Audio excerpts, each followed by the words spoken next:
Shaddad বিন আউস রাহিমাহুল্লাহ বলেন, দুনিয়া ও আখিরাতে মৃত্যুই মুমিনের জন্য সবচেয়ে কঠিন। এটি করাত দিয়ে চিরার চেয়েও কঠিন, কাঁচি দিয়ে কাটার চেয়েও যন্ত্রণাদায়ক, ফুটন্ত ড্যাগে সিদ্ধ হওয়ার চেয়েও কষ্টকর। যদি মৃত কোনো মানুষকে জীবিত করা হতো আর সে যদি দুনিয়াবাসীকে মৃত্যু যন্ত্রণা কেমন তা জানিয়ে দিত, মানুষ কখনো জীবনে সুখ খুঁজে পেত না এবং ঘুমে স্বাদ অনুভব করত না।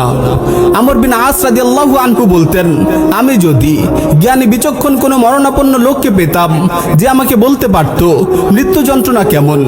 আমর বিন আস রাদিয়াল্লাহু আনহু এর মৃত্যু যখন ঘনিয়ে এলো, তাকে বলা হলো মৃত্যু কেমন। তিনি বললেন, আমার মনে হচ্ছে সবগুলো আসমান জমিনের সঙ্গে লেপ্টে গেছে, আর আসমান ও জমিনের মাঝখানে আমি পিষ্ট হচ্ছি। আমার নিঃশ্বাস যেন বের হচ্ছে সুয়ের ছিদ্র দিয়ে, আর মাথার খুলি থেকে পায়ের তালু পর্যন্ত যেন কাঁটাদার বৃক্ষ শাখা দিয়ে জর্জরিত করা হচ্ছে। ইয়া আল্লাহ, আপনি আমাদের মৃত্যু যন্ত্রণা সহজ করে দিন।